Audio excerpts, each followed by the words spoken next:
ভাইয়া দেখো আমি কি নিয়ে এসেছি। আমার মাথায় ওটা কি পড়লো? ভালো হয়েছে, কেমন লাগে?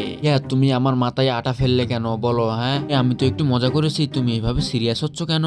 এইভাবে কেউ কখনো মজা করে? আরে কি হয়েছে তোমাদের দুজনের? ভাইয়া দেখো না, ভাইয়া আমার গায়ে আটা ফেলেছে, তাই আজকে আমরা এই মাংস ভাইয়াকে দিব না। হ্যাঁ মিম ঠিক বলেছে, তোমাকে আজকে দিব না। হ্যাঁ ভাইয়া তোমাকে দিব না। ওকে ঠিক আছে, আমি চলে গেলাম। চলো আমরা এখন এইটাকে নিয়ে গিয়ে ভালোভাবে রান্না করি। রান্না করা দেখার আগে বন্ধুরা, তোমরা যদি তোমার মাকে ভালোবেসে থাকো, ভিডিওটিতে লাইক করে চ্যানেলটিকে সাবস্ক্রাইব করে কমেন্টে বলে যাবে তুমি কোন ক্লাসে পড়ো। রান্না করার আগে মাংসটাকে ভালোভাবে কড়াইয়ে একটু সেঁকে নিতে হবে। মাংস শেখা হয়ে গেলে এটাকে ভালোভাবে পানি দিয়ে পরিষ্কার করে নিতে হবে। এরপরে মাংসটাকে একটু সিদ্ধ করে নিব, তাহলে অনেক সুন্দর হবে খেতে। এরপরে মাংসটার উপরে একটু কালো সস মাখিয়ে নিব।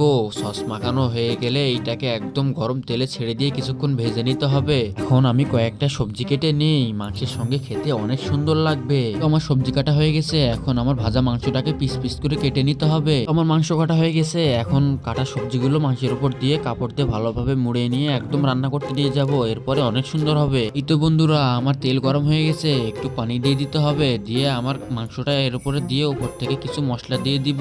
দেওয়া হয়ে গেলে একটু সস দিয়ে উপর থেকে ঢাকনা দিয়ে ঢেকে দিতে হবে। দিয়ে কিছুক্ষণ জাল করলেই আমার মাংস একদম রেডি। বন্ধুরা আমার রান্না হয়ে গেছে, এখন মাংসটাকে রেডি করা যাক। বন্ধুরা দেখো আমার মাংসটাকে কত সুন্দর লাগছে, একটু সস দিয়ে দিই। এইবার আমার বোনকে ডাকা যাক। বোন তুমি কোথায়? চলে এসো, আমার খাবার হয়ে গেছে। এইটা এখানে কে রাখলো? ওরা দেখার আগে আমি একটা আগে খেয়ে নেই, না হলে আমাকে খেতে দিবে না।